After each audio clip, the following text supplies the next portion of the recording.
Ok, bueno, buenas noches. Yo les estaré dando lo que es desarrollo del oído.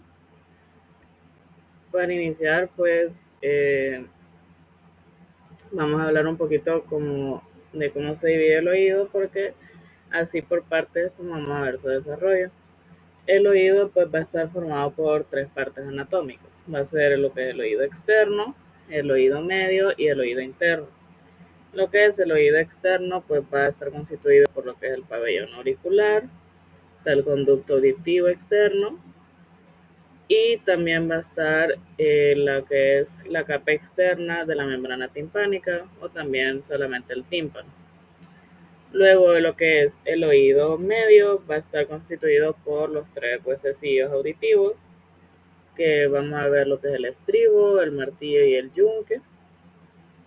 Y lo que es el oído interno, pues aquí ya van a estar el órgano vestíbulo coclear y vamos a tener también los conductos semicirculares y pues la cóclea, que todo eso va a estar involucrado en lo que es la audición, pero también va a ayudar en lo que es el equilibrio. Vamos a iniciar primero hablando del oído interno. Pues el oído interno va a ser el primero de las tres partes del oído en desarrollarse. Este va a iniciar con una estructura llamada vesícula óptica.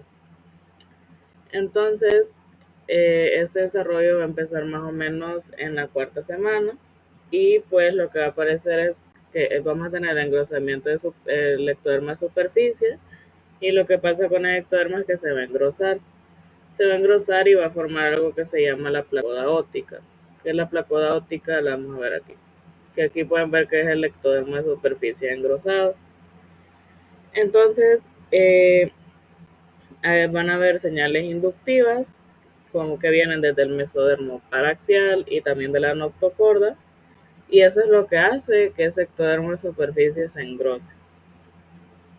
Luego lo que ocurre es que cada placoda óptica se va a invaginar y pues se va a hundir profundamente en lo que es el ectodermo y eso es lo que forma aquí en ese mar. Ok, entonces esas placodas ópticas lo que van a hacer es que se van a imaginar y se van a hundir en el ectodermo y van a pasar de ser placoda óptica a formar la fosita óptica.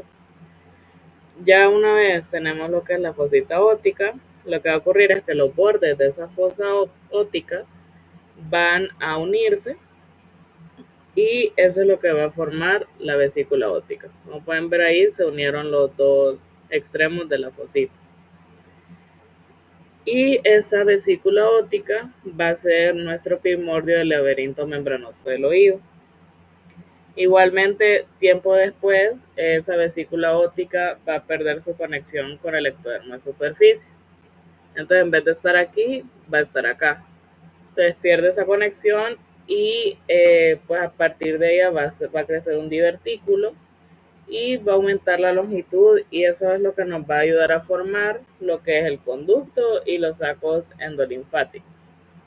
Entonces, básicamente, primero es una placoda óptica, que es el engrosamiento del ectodermo de superficie. Luego va a ser la fosita óptica. Los extremos de la fosita se unen y van a formar la vesícula óptica. Y después se desprende el ectodermo. Ahora, en la vesícula óptica va a dividirse en dos regiones. Va a haber una región utricular dorsal y una sacular ventral. Estas son importantes porque la parte utricular dorsal nos va a originar lo que es el conducto endolinfático, los utrículos y los conductos semicirculares. Y la parte sacular ventral es lo que va a dar origen al sáculo y al conducto coclear. Esta, pues, es importante que se lo aprendan como qué origina cada parte, porque usualmente pregunta de examen. Entonces, la parte utricular, conducto endolinfático, los utrículos y los conductos semicirculares. Y la parte sacular va a ser lo que es el sáculo y el conducto coclear. Ahora, van a ver en el oído interno van a haber tres divertículos que van a tener forma de disco, que lo vamos a ver algo así. Y esos van a crecer hacia el exterior desde la parte utricular del laberinto membranoso primitivo. Que si recuerdan, yo les dije que la vesícula óptica va a ser ese primordio de ese laberinto membranoso. Ya eh, poco tiempo después, esas partes centrales de esos divertículos se van a fusionar y pues esas van a desaparecer. Y lo que va a pasar es que las partes periféricas que no se fusionaron se van a convertir en los conductos semicirculares y estos van a estar unidos al utrículo. Y más adelante pues van a quedar incluidos en canales semicirculares del laberinto óseo. Ok. Luego de eso, también es importante que hablar de unas dilataciones, porque en unos conductos semicirculares van a aparecer unas dilataciones y esas las vamos a conocer como ampollas. Y estas ampollas pues nos sirven porque al final se van a diferenciar en áreas receptoras especializadas que las vamos a conocer luego como las crestas ampulares. Entonces, esas crestas ampulares, mientras que las máculas se forman en el utrículo y el saco. Luego, lo que vamos a hablar otra vez de lo que es la parte sacular de la vesícula óptica. Y esa parte sacular básicamente va a crecer un divertículo tubular y es lo que nos va a dar paso a lo que es el divertículo, perdón, el conducto coclear. Entonces, ese conducto coclear que lo vamos a ver aquí es importante porque ahí se va a ir formando, se va a seguir enrollando y nos va a dar paso a lo que es la cóclea membranosa. Eh, Esa cóclea membranosa hace más o menos 2 vueltas y media y con eso va a finalizar su desarrollo. Y eso ocurre más o menos en la octava semana. Y luego lo que va a haber una conexión entre lo que es la cóclea y el sáculo. Y esto va a formar un conducto que lo vamos a conocer como conducto Reunions o de Hensen. Y pues este es importante porque aquí va a empezar lo que es el desarrollo del órgano de Corti, o también conocido como órgano espiral, que es este que vamos a ver de acá. Entonces, ese órgano de Corti va a derivar de esas células de las paredes del conducto coclear, que aquí tenemos el conducto coclear, entonces la pared de eso nos da ese órgano espiral. Y eso por lo que es el órgano de Corti. Eh, También es importante que sepan que el oído interno va a alcanzar su tamaño y forma hacia la mitad del periodo fetal, que eso es alrededor de las semanas 20 a 22. Y lo que es la audición como tal va a ocurrir hasta la semana 26. Entonces, se va a formar todo el oído interno, pero no es como que se termina de formar y ya puede escuchar el bebé, sino que va a ser hasta la semana 26. Siguiendo con la próxima estructura va a ser lo que es el oído medio. Lo que es el oído medio, pues va a tener una parte proximal y una parte distal. Lo que es la parte proximal, más que todo del receso tubo timpánico, que es este de acá. Entonces, eso es lo que nos va a dar es el tubo faringotimpánico. Básicamente va a ser la tuba o también conocido como la trompa auditiva. Y lo que es la parte distal de ese receso se va a expandir y se va a convertir en la cavidad timpánica. Y básicamente eso va a ir envolviendo gradualmente a los pequeños huesos del oído medio, que son los que les mencionaba en la primera diapositiva, que son los huesecillos auditivos, el martillo, yunque y estribo. También nos va a dar lo que es tendones y ligamentos, y también de aquí va a aparecer lo que es el nervio de la cuerda del tímpano. Entonces recuerden que todo eso viene de la parte distal del receso tubo del receso faringotimpánico, o también receso tubo timpánico, porque también recuerdo que eso me lo preguntaron en un examen. También es importante mencionar eh, que durante la última semana de lo que es el periodo fetal, eh, va a ocurrir lo que es la expansión de la cavidad timpánica y eso nos va a dar lugar a lo que es el antromastoideo.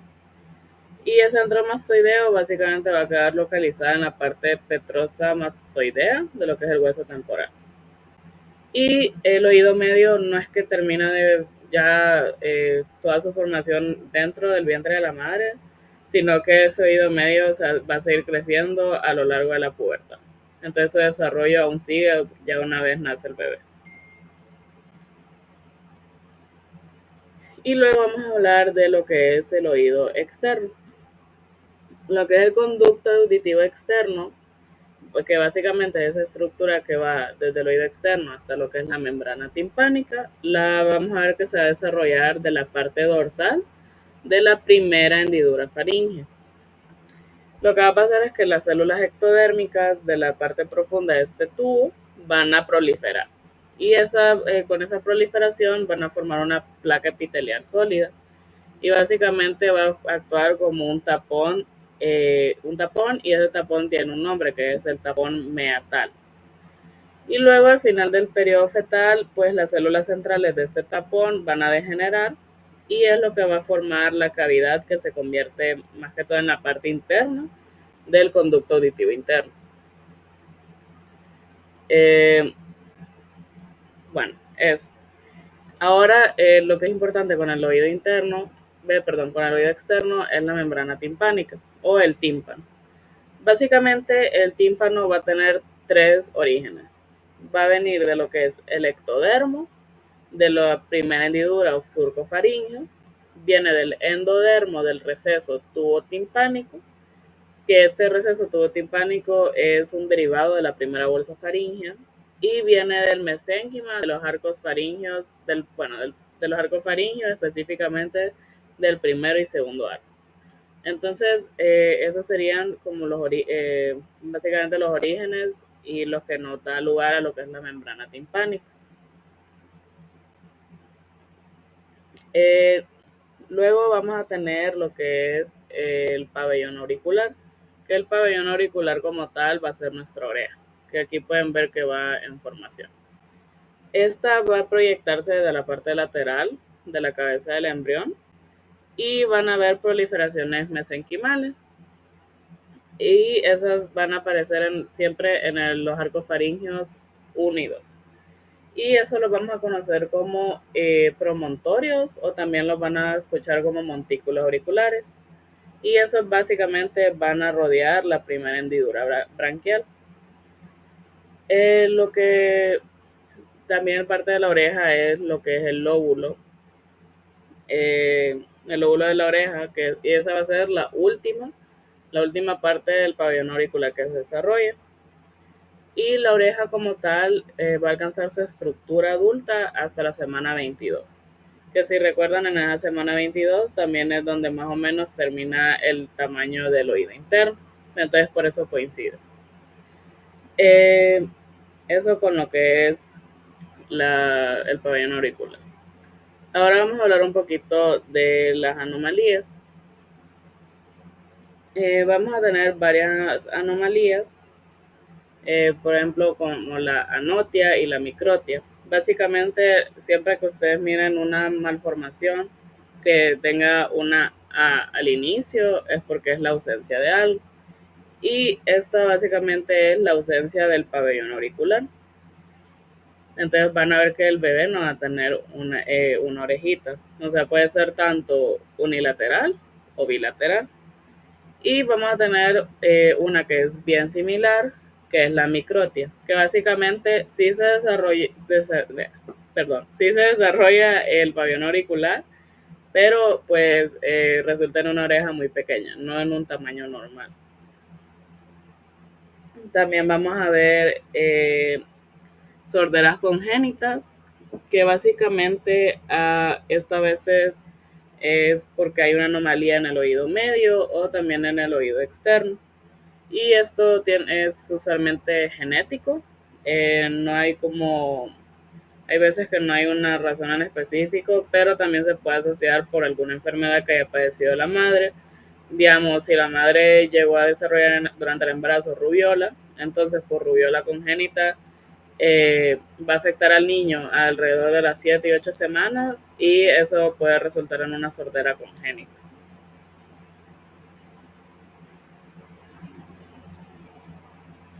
Y también, bueno, aquí no están en la presentación, pero también hay otras anomalías del oído externo específicamente que pueden ser causados por síndromes cromosómicos como la trisomía 18. También hay senos y fístulas preauriculares. También puede haber atresia del conducto auditivo externo o ausencia de este conducto auditivo externo. Entonces, como pueden ver, esas siempre van a resultar en un, un cierto grado de sordera porque sin el conducto auditivo externo pues no va a pasar el sonido hasta el oído medio y tampoco al oído interno. Eso sería con desarrollo del oído. La verdad que es bien sencillo, solo tienen que más que todo aprenderse como los orígenes y a qué da paso cada estructura. Si tienen dudas o algo me pueden decir.